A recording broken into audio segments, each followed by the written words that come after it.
Assalamualaikum warahmatullahi wabarakatuh. Tabipun.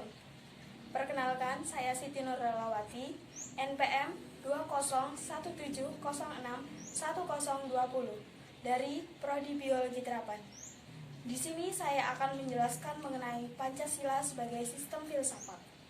Pengertian filsafat secara entomologis merupakan padanan kata falsafah Arab dan filosofi Inggris yang berasal dari Yunani, yaitu filosofia. Kata filosofia merupakan kata majemuk yang tersusun dari kata philos atau philen yang berarti kekasih, sahabat, mencintai, hikmat, kearifan, dan pengetahuan. Kemudian, filosofia secara harfiah berarti mencintai kebijakan, mencintai hikmat, atau mencintai pengetahuan. Kemudian, cinta mempunyai pengertian yang luas, sedangkan macam-macam yang berbeda dari suatu yang lainnya. Kemudian, ada dua pengertian filsafah, yaitu yang pertama, filsafah dalam arti proses dan filsafah dalam arti produk. Kemudian yang kedua, filsafah sebagai ilmu atau metode dan sebagai pandangan hidup. Kemudian, pengertian filsafat sebagai Pancasila yaitu mempunyai fungsi dan peranan sebagai pedoman dan pegangan dalam sikap, tingkah laku, dan perbuatan dalam kehidupan sehari-hari, bermasyarakat, berbangsa, dan bernegara. Kemudian, Pancasila sebagai filsafat mengandung pandangan nilai, pemikiran yang dapat menjadi substansi dan isi pembentukan ideologi Pancasila. Filsafat Pancasila dapat didefinisikan sebagai dasar negara dan kenyataan budaya bangsa dengan tujuan untuk mendapatkan pokok-pokok yang mendasar. Menurut Rusyan Abdul Ghani, Pancasila dikatakan sebagai filsafat karena Pancasila merupakan hasil penegungan jiwa yang mendalam yang dilakukan oleh the founding father yang dituangkan dalam suatu sistem.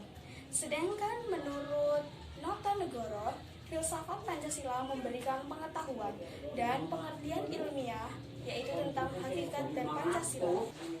Filsafat dapat dilakukan dengan dua cara, yaitu cara deduktif dan cara induktif.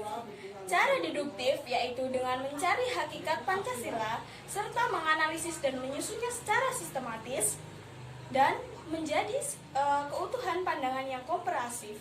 Kemudian, cara induktif yaitu dengan mengamati gejala-gejala sosial budaya masyarakat, kemudian merefleksinya dan menarik arti dan makna serta kesimpulan yang hakiki dari gejala tersebut. Pancasila terdiri 5 sila yang hakikatnya merupakan sistem filsafat. Sistem sendiri yaitu suatu kesatuan bagian yang saling berhubungan, saling bekerja sama demi tujuan tertentu, dan keseluruhannya suatu kesatuan yang utuh. Sila-sila itu saling berkaitan, saling berhubungan sebagai pemikir dasar yang terkandung dalam Pancasila. Filsafat memiliki ciri khas diantaranya seperti materialisme, idealisme, rasionalisme, liberalisme, serta komunisme. Ciri sistem filsafat Pancasila antara lain: 1. Sila-sila Pancasila merupakan satu kesatuan yang utuh. Kemudian yang kedua, susunan Pancasila dengan sistem yang bulat serta utuh. Kemudian terdapat inti sila-sila Pancasila meliputi Tuhan, yaitu sebagai kausa prima. Kemudian manusia, yaitu makhluk hidup dan makhluk sosial.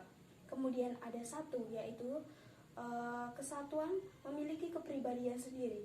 Kemudian rakyat, yaitu unsur mutlak negara harus bekerja sama dan bergotong royong.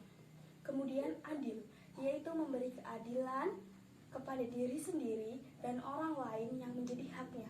Kemudian, Pancasila sebagai filsafat berarti mengungkapkan konsep-konsep kebenaran Pancasila ditunjukkan bangsa Indonesia, melainkan bagi manusia. Kemudian, wawasan filsafat meliputi bidang atau aspek penyelidikan seperti ontologi, epistemologi, dan aksiologi. Itulah materi mengenai Pancasila sebagai sistem filsafat yang dapat saya sampaikan. Kurang dan lebihnya saya mohon maaf. Wassalamualaikum warahmatullahi wabarakatuh.